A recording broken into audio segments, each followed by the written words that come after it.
क्षेत्रीय अध्यक्ष माननीय मोहित बेनीवाल जी, भारत सरकार में मंत्री माननीय संजीव बालियान जी, हमारे जिला अध्यक्ष विजय शुक्ला जी, जिले के प्रभारी चंद्रमोहन जी, हमारे कपिल देव अग्रवाल जी, विजय कश्यप जी, हमारे सभी विधायकगण और मंच पर उपस्थित सभी वरिष्ठ पदाधिकारीगण और इस सभा यहाँ मैदान में बचे हुए सभी मुजफ्फरनगर के नागरिकों को सबसे पहले मैं आपसे क्षमा मांगता हूँ, क्योंकि जो समय था उस समय से हम लोग देर से आए, क्योंकि संगठन की एक बैठक और आने के कारण से थोड़ा विलंब हुआ है। आप सब लोगों ने बहुत देर तक प्रतीक्षा की, इसलिए बहुत ज्यादा मैं अपना विषय नहीं रखूंगा, क्योंकि कपिल जी ने कहा कि इसके बाद भोजन की व्यवस्था है। तो आपको भूख लगी है नहीं लगी पता नहीं, लेकिन मुझे बहुत तेज भूख लग रही है, इसलिए मैं जल्दी विषय समाप्त करूंगा, क्योंकि विषय कोई नया नहीं है। हम सब लोग आए दिन इन सब विषयों पर सुनते रहते हैं।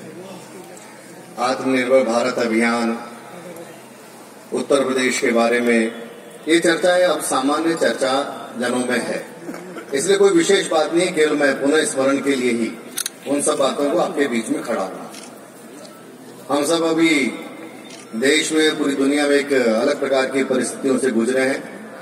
कोरोना के लगभग इस समाप्ति के दौर में पिछला एक साल हम सब लोगों का अलग प्रकार की विपरीत परिस्थितियों से गुजरकर आज हम यहाँ पर आए हैं। अभी संजीव जी ने सभी प्रकार की चर्चा की कि भारत में पहले क्या था और आज क्या है।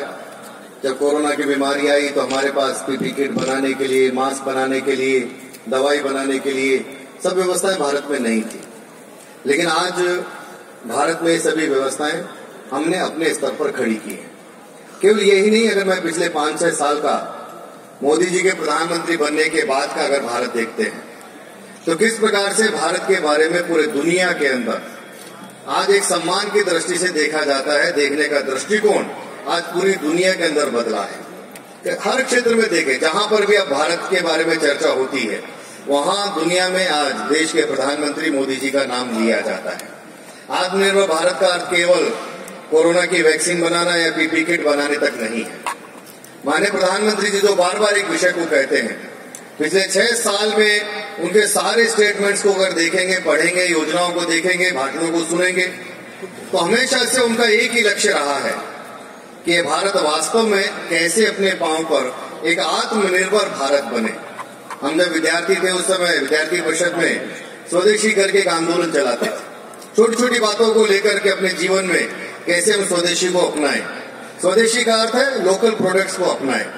जब मोदी जी ने कहा कि लोकल के लिए वोकल होना है, तो हम सबको मालूम है कि पूरे देश के अंदर किस तेजी के साथ में लोकल प्रोडक्ट्स के बारे में देखने का दृष्टिकोण बदल गया।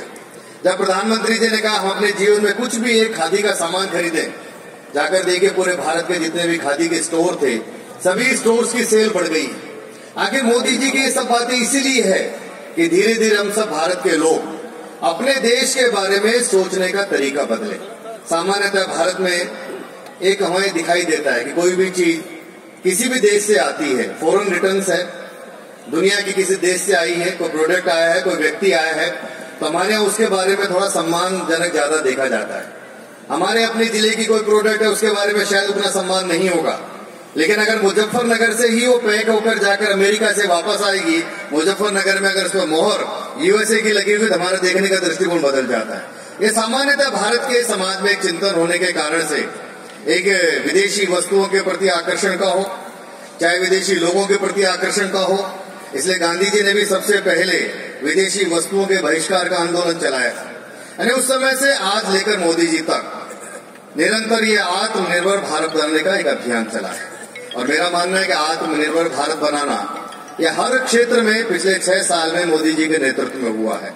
आज कृषि का क्षेत्र उठा करके हम देखें, जहां पहले भारत में हमको चीनी भी मंगानी पड़ती थी, कई बार हमको अन्न भी मंगाना पड़ता था, चावल भी मंगाने पड़ते थे, दाल भी मंगानी पड़ती थी, लेकिन आज 6 साल में अगर हम देखते हैं तो कृषि के क्षेत्र में, अन्न के क्षेत्र में आज भारत संपूर्ण रूप से आत्मनिर्भर है। अब भारत में हमारे किसान इतना उत्पादन कर रहे हैं कि हम बाकी के अन्य देशों को भेजने की स्थिति में आ गए हैं। चाहे कृषि का क्षेत्र होगा, स्वास्थ्य का क्षेत्र होगा, हमारे उद्योगों में उत्पादन का विषय होगा, चाहे हमारे देश में रक्षा के जितने भी प्रकार के उपकरण बनाने का विषय होगा, हर क्षेत्र में भारत आज एक आत्मनिर्भर भारत बनने की दिशा में बढ़ रहा है। आत्मनिर्भर भारत का अर्थ यही है कि हम दुनिया से कम सामान मंगाएं, अपने देश में ही जितना प्रोडक्ट उत्पादन हम कर सकते हैं उतना प्रोडक्शन हम करें। मोदी जी का अभियान केवल भारत को आत्मनिर्भर भारत बनाने का अभियान नहीं है। अभी उन्होंने एक नया विषय शुरू किया है कि आने वाले दिनों के अंदर हम सब यहाँ पर बैठे हुए लोग एक बात का विचार करें, आत्मनिर्भर भारत अभियान में मैं क्या सहयोग कर सकता हूँ। कम से कम आज के इस कार्यक्रम के जाने के बाद अपने घर में जाकर के एक बार नजर डाल करके हम देखें कि हमारे बाथरूम में, हमारी रसोई में, हमारे घर में ऐसी कौन सी चीज है जिसको अगर मेरे घर में वो नहीं होगी तब भी मेरा काम चल सकता है, या मेरे घर में इसका अल्टरनेट अपना लोकल प्रोडक्ट क्या आ सकता है। चाहे हमारा साबुन होगा, चाहे हमारी पेस्ट होगी, चाहे हमारी टूथब्रश होगी, ऐसी छोटी छोटी चीजें जो हम सब कभी इस प्रकार के लेकर के आते हैं, हमारे घर के अंदर भी एक इस प्रकार का माहौल दिखेगा। तो आने वाले दिनों के अंदर अपने घर से लेकर अपने गांव तक, अभी मैंने एक उदाहरण कहीं पर सुना, एक गांव में कुछ नौजवानों की टोली ने मोदी जी के भाषण सुनने के बाद तय किया कि अपने गांव को हम आत्मनिर्भर गांव बनाएंगे। उन सबने मिलकर देखा कि अपने गांव के अंदर साल भर में कितना सामान ऐसा आता है जो बाहर से हमारे गांव में आता है, चाहे वो गांव में सब्जी आती है या हमारे गांव के अंदर बाकी कुछ चीजें आती है, जो भी बाहर से आता है। तो उन्होंने लगाया कि अपने गांव के अंदर लगभग 4-5 करोड़ रुपए का सामान अपने गांव के बाहर से आता है और हमारे यहाँ गांव के लोग उसका उपयोग करते हैं। उन सबने मिलकर तय किया कि कुछ चीजें हम अपने गांव में ही इसका उपयोग कर सकते हैं क्या, हम अपने गांव में इसका उत्पादन कर सकते हैं क्या। और उन नौजवानों ने मिलकर के प्रयास किया, तो धीरे धीरे जो चीजें पास के शहर से उस गांव में आती थी उन्होंने अपने गांव में ही उनका उत्पादन करना शुरू किया। अभी लगभग उनको काम करते 3-4 महीने हुए हैं, लेकिन 3-4 महीनों में ही बहुत बड़ा उन्होंने अपने गांव का जो पैसा शहर में जा रहा था उसके अपने गांव में उसका उत्पादन शुरू कर दिया। मुद्दा ये है हर परिवार में लोकल उत्पाद आए, हर गांव आत्मनिर्भर गांव बने, हर जिला आत्मनिर्भर जिला बने, हर राज्य आत्मनिर्भर राज्य बने। और मैं तो बचपन में सुनता था, जब मैं उत्तर प्रदेश नहीं आया तो घर के अंदर जब चर्चा होती थी तो हमारे दादाजी बोलते थे ये मुजफ्फरनगर का गुड़ आया है। मैंने मुजफ्फरनगर कभी देखा नहीं था बचपन में। चीनी आई तो बलरामपुर की चीनी आई है। ताले का नाम सुनते थे तो ताला अलीगढ़ का कहलाता था। फिल्मों के अंदर देखते तो अमिताभ बच्चन चाकू खोलता था, वो रामपुरी चाकू होता था। घर में शादी के समय साड़ी की चर्चा होती थी, बनारस की साड़ी की बात होती थी। कालीन आता था तो भदोही का कालीन की चर्चा होती थी। यानी ये सब नाम, पतंग उड़ाने जाते थे, पतंग की दुकान पर खड़े होकर कहते थे बरेली का मांझा देना भैया। यानी ये सारे शहर बचपन में कहीं ना कहीं सुने हुए थे। मैं उस समय जानते भी नहीं थे कहाँ बरेली है, कहाँ मुजफ्फरनगर है, कहाँ बलरामपुर है, कहाँ पर। लेकिन उत्तर प्रदेश आने के बाद मुझे एक चीज ध्यान में आई कि उत्तर प्रदेश का हर जिला अपने आप में एक प्रोडक्ट के लिए मशहूर था। जो पुराने 50 जिले उठा करके आप देख लीजिए, चाहे मेरठ का होगा तो स्पोर्ट्स का सामान वहां पर बनेगा, कानपुर में जाइए तो लेदर का सामान बनेगा, आगरा में जाएंगे तो आगरा का पेठा पूरी दुनिया के अंदर जाता होगा। हर जिले का एक प्रोडक्ट है। यानी आज से 20, 25, 30 साल पहले का जो जिला होगा उस जिले का एक प्रोडक्ट पूरे भारत में नहीं पूरी दुनिया में उस जिले के नाम से जाता था और वह जिला अपने आप में निर्भर था। आप फिरोजाबाद जाएंगे तो कांच की चूड़ी से लेकर कांच का सामान फिरोजाबाद में ही बनेगा, बगल के आगरा में भी नहीं बनेगा। हर जिले की अपनी एक स्मॉल स्केल इंडस्ट्री थी, एक कुटीर उद्योग था। और एक चीज बनने के लिए आप देखिए उस पूरे जिले के कितने परिवार, कितने लोगों को रोजगार मिलता था। और वह जिला उस एक इंडस्ट्री के कारण से आत्मनिर्भर जिला था। वही जिला अपने आप में वहां के लोगों को रोजगार भी देता था, वही वहां के लोगों को सभी प्रकार के अवसर देता था। वहां के उस जिले के रहने वाले लोगों के जीवन के अंदर वही एक इंडस्ट्री बहुत थी। लेकिन पिछले 25-30 सालों में जिस प्रकार का उत्तर प्रदेश में अपराध बढ़ा, भ्रष्टाचार बढ़ा, धीरे धीरे ये औद्योगिकरण बंद हुआ, हमारे इंडस्ट्री के लोग बाहर जाने शुरू हुए, धीरे धीरे उस सब के कारण से कई समस्याएं आई है। लेकिन आज उत्तर प्रदेश में योगी जी के आने के बाद, उत्तर प्रदेश में भाजपा की सरकार बनने के बाद फिर से 1 डिस्ट्रिक्ट 1 प्रोडक्ट की योजना मुझे वही बातें याद दिलाती कि आखिर कैसे उत्तर प्रदेश का हर जिला अपने आप में सक्षम था। तो जैसे पहले हर जिला आत्मनिर्भर जिला था, इसी प्रकार से हर जिला आत्मनिर्भर बने, हर गांव आत्मनिर्भर बने और हर परिवार के अंदर जो जो आवश्यक है, बहुत ये तो है नहीं कि हमारे घर में टीवी भी लोकल चाहिए, संभव नहीं। जो चीजें आज हम नहीं बदल सकते, लेकिन रोजाना के अपने दैनिक उपयोग की चीजों को बदलकर हम कुछ लोकल प्रोडक्ट्स का यूज करेंगे तो हो सकता है हमारे गांव में किसी व्यक्ति को रोजगार मिलेगा। मैं उत्तर प्रदेश का एक अनुभव सुनाता हूँ। माटी कला बोर्ड बना, धीरे धीरे समाज में प्रचलन बढ़ा, लोगों ने कहा कि कुल्हड़, दीपक, आज देखिए कितना वापस, जो पहले पूरा मार्केट चाइनीज आइटमों से भरा रहता था, अब धीरे धीरे वो सब गायब हो गए और हमारे गांव के अपने बनाए हुए कुम्हार का दीपक आज हम दिवाली पर त्योहार पर यूज करते हैं। आज धीरे धीरे चाय का लिए वापस फिर से कुल्हड़ आ गया। यानी जिसको कहें पूरी दुनिया गोल है। तो जो 20-30 साल पहले गांव में, जिले में ये सब लोकल प्रोडक्ट्स दिखते थे, आज फिर से वही मार्केट में और हमारे घरों पर, और मैं कहूं तो आजकल की हाई सोसाइटी में इसका कल्चर हो गया। आप किसी भी बड़ी शादी में आप जाइए, अच्छी हाई फाई शादी होगी, आप वहां जाएंगे तो आपको वहां काउंटर मिलेगा, ये बाजरे की रोटी का काउंटर है, ये मक्का की रोटी का काउंटर है। वहां कुल्हड़ में आपको छाछ मिलेगी, राबड़ी मिलेगी। अभी कहां से आ गया भाई? जो चीजें पिछले 20-25 सालों से अलग प्रकार से चली गई थी, फिर से घूम करके हम सब लोग अपने देसी आइटम पर, देसी व्यवहार पर, देसी खान पान पर, देसी तौर तरीकों पर लौट करके आए हैं। मेरा मानना है यही आत्मनिर्भर भारत है, यही हमारा आत्मनिर्भर भारत की कल्पना है कि हम अपने भारत को समझें, अपने देश को समझें, अपने देश को पहचाने कि हमारे देश की आवश्यकता क्या है। हम दुनिया की नकल ना करें। हो सकता है कि वहां पर पिज्जा चलता होगा, हो सकता है उनके खान पान में ब्रेड का प्रचलन होगा, वो उस देश की जलवायु, वहां के मौसम के हिसाब से कुछ चीजें ठीक होंगी, लेकिन आज हमारे भारत के हिसाब से क्या है। और मैं मानता हूं कि आज इस आत्मनिर्भर भारत की एक बहुत बड़ी उपलब्धि यही है कि हम सब लोग धीरे धीरे अपने देश की एक पहचान भी बन रहे हैं, अपनी पहचान पर गर्व भी कर रहे हैं, और हम सब लोग इसको मानने भी लगे हैं कि हाँ, हमारे देश की हमारी आइडेंटिटी क्या है। मैं भी बंगाल में पिछले 3-4 महीने से जा रहा हूँ, वहां पर एक सिंबल बन गया आजकल। यानी जाइए, माना मैं उतरता हूँ, वहां सड़क पर कोई कार्यकर्ता खड़े, जो भी पता चलता है तो एक ही नारा है अपनी भावनाएं प्रकट करने का, क्या है? जय श्री राम। यानी लोगों ने जैसे देश की स्वाधीनता के आंदोलन में वंदे मातरम एक परिवर्तन का नारा बना था, आज बंगाल के अंदर यह जय श्री राम का नारा एक परिवर्तन का नारा बना है। मुद्दा जय श्री राम का नहीं है, मुद्दा यह है कि लोग अब इसको बोलने में संकोच नहीं कर रहे हैं, लोग गर्व के साथ बोलने लगे हैं। आज से 10 साल 15 साल पहले कहां लोग बोलते थे, लोग इसको मानते थे जय श्री राम का नारा बनाना नहीं कम्युनिज्म, सांप्रदायिकता है, एक सो कॉल्ड सेकुलरिज्म के कारण से चीजें नहीं होती थी। आज तक कभी ममता बनर्जी को मंदिर जाते हुए नहीं देखा, लेकिन जिस दिन नंदीग्राम फार्म भरने गई 3 मंदिरों में दर्शन करके गई है।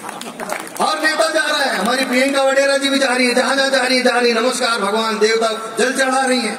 मूल चिंतन क्या है कि अब इस देश के हम सब लोगों ने मानना शुरू कर दिया कि हम लोग कौन है, हमारी आइडेंटिटी कौन है, हमारे पूर्वज कौन है, हमारी परंपरा क्या है, हमारे वाहक कौन, हम किस कल्चर को जीते हैं। दुर्भाग्य से इस देश की राजनीति में जो सब बदलाव हुआ था कि लोगों ने सो कॉल्ड सेकुलरिज्म के कारण से अपने आप को भूलने का प्रयास किया।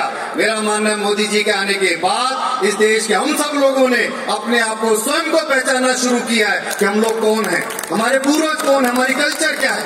यही एक आत्मनिर्भर भारत के अपने पांव पर हम अपनी संस्कृति पर, अपने वैल्यू, अपने जीवन मूल्यों के आधार पर खड़े हों और हमारा गांव से लेकर हमारा जिला, हमारा प्रदेश एक आत्मनिर्भर प्रदेश बने। मोदी जी ने यह अभियान जरूर शुरू किया है, उन्होंने एक स्लोगन जरूर दिया है, लोकल फॉर वोकल, लेकिन मेरा मानना है इस बात को नीचे चरितार्थ करना यह इस देश के हम सब नागरिकों की जिम्मेदारी है कि कैसे अपने जीवन के अंदर, अपने घर के अंदर हम ज्यादा से ज्यादा लोकल प्रोडक्ट्स को बढ़ावा देते हैं। तो एक छोटा सा दीपक खरीदने से कितने परिवार चलते हैं, अपने लोकल बनाई हुई एक मोमबत्ती खरीदने से कितने परिवार चलते हैं, लोकल बनाए हुए चीजों का ज्यादा उपयोग करने से हमारे ही वो सर्किल, अपना ही गांव का सर्किल, अपने ही जिले का, आज हमारे जिले का, हमारे गांव का पैसा कितना बाहर जा रहा है। आप सोचिए, अगर माना हम सब मिलकर अपने जिले और अपने गांव को धीरे धीरे प्रयास करते हुए एक आत्मनिर्भर गांव, आत्मनिर्भर परिवार, आत्मनिर्भर जिला, आत्मनिर्भर प्रदेश अगर बनाते हैं, तो जो भारत के बारे में कहा जाता था, हमने बचपन में पढ़ा कि भारत सोने की चिड़िया कहलाता था, दूध दही की यहाँ पर नदियां बहती थी, यहाँ राम राज्य था, ये सब सुना है। लेकिन मेरा मानना है ये शब्द जो है, ये शब्द ही वास्तव में हमारी वास्तव में मूल कल्पना है। दूध दही की नदियां बहती थी यानी समृद्धता थी, इतने समृद्ध हमारे लोग थे कि हाँ, गांव में ही लोग, इतने उनके पास संसाधन थे, कि उसके कारण से वह दूध दही की नदियां एक प्रतीक था कि भारत इतना संपन्न देश है। मेरा मानना है कि आत्मनिर्भर भारत अभियान में भी हम सब मिलकर ऐसे सहयोग करते हुए मोदी जी ने अभियान जरूर चलाया है।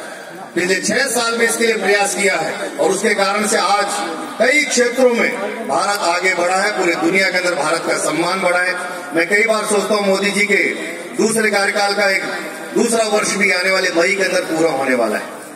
शायद हमने कभी सोचा भी नहीं होगा कि हमको देश में ऐसा प्रधानमंत्री देखने को मिलेगा। अटल जी के बारे में हम सब सुनते थे, अटल जी को हमने देखा, उसके बाद में 10 साल हमने मनमोहन सिंह जी को देखा।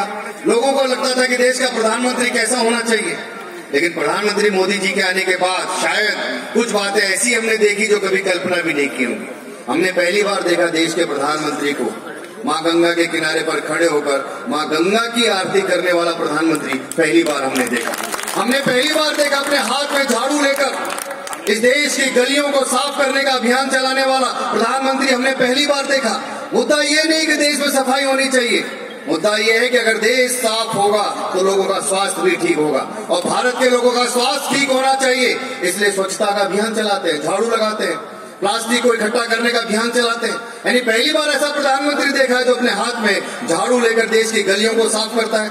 हमने पहली बार ऐसा प्रधानमंत्री देखा जो अमेरिका की धरती पर जाकर खड़ा होकर पहली बार भारत माता की जय और वंदे मातरम का नारा लगाने वाला प्रधानमंत्री हमने पहली बार देखा। हमने पहली बार ऐसा प्रधानमंत्री देखा जो दिवाली पर जाकर देश की रक्षा करने वाले, बॉर्डर पर लड़ने वाले, माइनस टेम्परेचर में जीवन जीने वाले ऐसे सैनिकों के साथ दिवाली मनाते हुए ऐसे प्रधानमंत्री को हमने पहली बार देखा। हमने पहली बार देखा ऐसे प्रधानमंत्री को कि आतंकवादी घुसकर आते थे और चले जाते थे, लेकिन सर्जिकल स्ट्राइक में उन आतंकवादियों को ढूंढ कर मारने वाला प्रधानमंत्री हमने पहली बार देखा। शायद जिंदगी में ऐसे दृश्य हमने कभी नहीं देखे होंगे।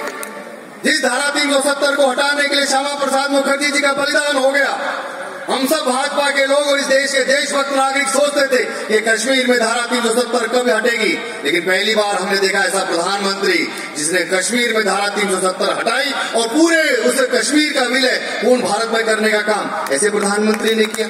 हम जय श्री राम और सब लोग मिलकर सोचते थे भगवान राम का मंदिर कब बनेगा, लेकिन अपनी आंखों से अयोध्या के अंदर भगवान की राम जन्मभूमि पर प्रधानमंत्री को शिलान्यास करते हुए हमने पहली बार देखा। हमने डॉक्टर राजेंद्र प्रसाद को सोमनाथ मंदिर का शिलान्यास करते हुए उस समय के लोगों ने देखा होगा, लेकिन पहली बार ऐसे प्रधानमंत्री को देखा जो अयोध्या में राम जन्मभूमि का जाकर मंदिर का शिलान्यास करने का काम करता है। हमने पहली बार देखा इस देश में आए हुए जो ऐसे शरणार्थी थे जो धर्म के आधार पर प्रताड़ित होकर के बांग्लादेश और पाकिस्तान से आए, वर्षों से यहाँ उपेक्षित जीवन जी रहे थे, ऐसे सभी उन आए हुए शरणार्थियों को भारत की नागरिकता देने का काम करने वाला ऐसा प्रधानमंत्री हमने पहली बार देखा।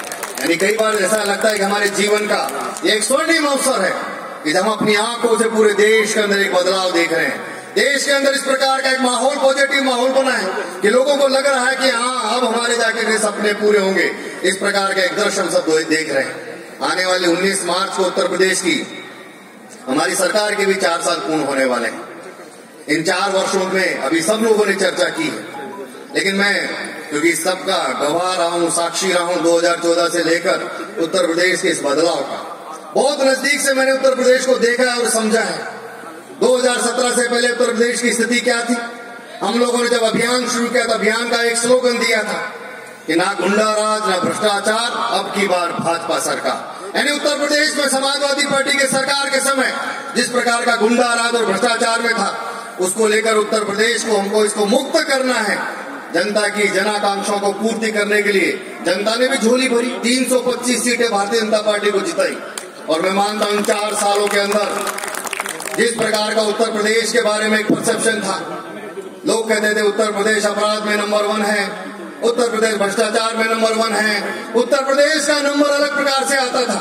लेकिन योगी जी के नेतृत्व में सरकार बनने के बाद हम रोजाना देखते आए दिन जिस प्रकार की घटनाएं होती है और लोग कहते हैं कि अब सभी योजनाओं के इम्प्लीमेंटेशन में देख लीजिए कि आज उत्तर प्रदेश हर चीज में नंबर 1 है। किस नंबर 1 है? नंबर 1 बदला है, लेकिन पहले अपराध, गुंडागर्दी, भ्रष्टाचार, लूटमार, डकैत, बलात्कार, इस सब जातिवाद, इन सब घटनाओं के कारण से पूरा एक अलग परसेप्शन उत्तर प्रदेश का था। लेकिन आज उत्तर प्रदेश सबसे ज्यादा गरीबों को आवाज देने वाला नंबर 1 प्रदेश बन जाता है। आज उत्तर प्रदेश सबसे ज्यादा देश के अंदर शौचालय बनाने वाला उत्तर प्रदेश बन जाता है। आज उत्तर प्रदेश के अंदर किसानों को सम्मान निधि जो मिलती है उसमें उत्तर प्रदेश नंबर 1 बन जाता है। उत्तर प्रदेश आज सबसे ज्यादा मेडिकल कॉलेज बनाने वाला उत्तर प्रदेश ऐसा राज्य बन जाता है। सबसे ज्यादा 4 साल के अंदर एयरपोर्ट बनाकर इंटरनेशनल 5 इंटरनेशनल एयरपोर्ट और 13 नए हवाई अड्डे बनाकर उत्तर प्रदेश सबसे बड़ा राज्य बन जाता है। हर क्षेत्र में आप देखिए, पूरे जब भी चर्चा होती है देश के अन्य राज्यों की, हम पहले सुनते थे गुजरात का नाम आता था, महाराष्ट्र का नाम आता था, कभी मध्य प्रदेश का नाम आता था, छोटे से गोवा का नाम आता था। विकास की योजनाओं को लेकर नीचे तक उन राज्यों की चर्चा होती थी। लेकिन आज पिछले 4 साल में योगी जी के नेतृत्व में जिस प्रकार से उत्तर प्रदेश धीरे धीरे विकास की ओर बढ़ रहा है, आज सबसे ज्यादा इन्वेस्टमेंट कहीं हो रहा है भारत के अंदर तो उत्तर प्रदेश में हो रहा है। लोगों को लग रहा है कि अब जाकर के हम अपना इन्वेस्टमेंट कर सकते हैं। कितने 4 लाख से ज्यादा लोगों को पिछले 4 साल में उत्तर प्रदेश में सरकार की नौकरियां दी गई है। लाखों करोड़ों लोगों को रोजगार का अवसर दिया गया है। मैं वो संख्या अगर बताने लगूंगा तो आपको लगेगा हर क्षेत्र में मनरेगा, एमएसएमई सेक्टर से लेकर कितने लाखों लोगों को नए नए रोजगार के अवसर दिए गए हैं। 40 लाख प्रवासी श्रमिक जब कोरोना के काल में लौटकर उत्तर प्रदेश आए, ऐसे उन सभी प्रवासी श्रमिकों को भी इस अपने उत्तर प्रदेश में अपने घर में रहकर कैसे रोजगार मिल सकता है उसकी व्यवस्थाएं की गई होंगी। शिक्षा के क्षेत्र में आज पढ़ने और पढ़ाने का माहौल बना है। हम सब जानते हैं मुजफ्फरनगर में या पूरे उत्तर प्रदेश में जब बिजली जाती थी पुरानी सरकारों के समय, लेकिन आज उत्तर प्रदेश में 18, 20, 22 घंटे 24 घंटे बिजली हम सबको मिल रही है। आज उत्तर प्रदेश में इंफ्रास्ट्रक्चर देखिए, बुंदेलखंड एक्सप्रेसवे बन रहा है, पूर्वांचल एक्सप्रेसवे बन रहा है, गंगा एक्सप्रेसवे बन रहा है। आने वाले दिनों के अंदर जिस प्रकार से उत्तर प्रदेश में इंफ्रास्ट्रक्चर का विकास हो रहा है, कितने नए नए प्रकार के हॉस्पिटल्स बन रहे हैं, शिक्षा और स्वास्थ्य की सुविधाओं में विकास हो रहा है। अगर मैं आंकड़े बताने लगूंगा तो एक बहुत बड़ा, लेकिन मैं इतना कह सकता हूं कि योगी जी के नेतृत्व में 4 साल की हमारी सरकार ने एक ईमानदार सरकार देने का काम किया है। 4 साल की हमारी सरकार में एक पारदर्शी सरकार देने का काम किया है। इन 4 साल में हमने एक पूरा अपराध मुक्त सरकार देने का काम किया है। एक उत्तर प्रदेश में इन 4 साल में हमने भ्रष्टाचार मुक्त सरकार देने का काम किया है। हम लोगों ने 4 साल पहले जो उत्तर प्रदेश की जनता से वादा किया था कि उत्तर प्रदेश में हमारी सरकार बनेगी तो उत्तर प्रदेश को अपराध मुक्त करेंगे। हम सब जानते हैं, आए दिन बताने की जरूरत नहीं, रोजाना किसी न किसी जिले में आए दिन अपराधियों पर कार्रवाई होती है, अपराधियों की संपत्तियां जब्त की जाती हैं, अपराधी उत्तर प्रदेश छोड़कर भाग रहे हैं। अब उत्तर प्रदेश क्या तो अपराधी जेल में है या उत्तर प्रदेश से बाहर है। ये सारा एक दृश्य आज उत्तर प्रदेश का जो बदला है, यानी उत्तर प्रदेश की 24 करोड़ की आबादी आज देश के विकास में कदम मिलाकर के आगे बढ़ रही है। मेरा मानना है कि यह आत्मनिर्भर भारत बनाने के अभियान में उत्तर प्रदेश का भी आगे बढ़ना एक बहुत बड़ी महत्वपूर्ण उपलब्धि है। अगर हम चाहते हैं कि विकसित भारत बने, एक समर्थ भारत बने, एक सुरक्षित भारत बने, तो बिना उत्तर प्रदेश के संभव नहीं है। उत्तर प्रदेश की 24 करोड़ की जनता आज उसी दिशा में योगी जी के नेतृत्व में आगे बढ़ रही है। मेरा मानना है हम सभी मुजफ्फरनगर के लोग भी मिलकर एक आने वाले दिनों में जो आप सबका आशीर्वाद हम सभी भारतीय जनता पार्टी के कार्यकर्ताओं को मिलता है, आप सबका आशीर्वाद, आप सभी का समर्थन हम सबको मिलता रहेगा।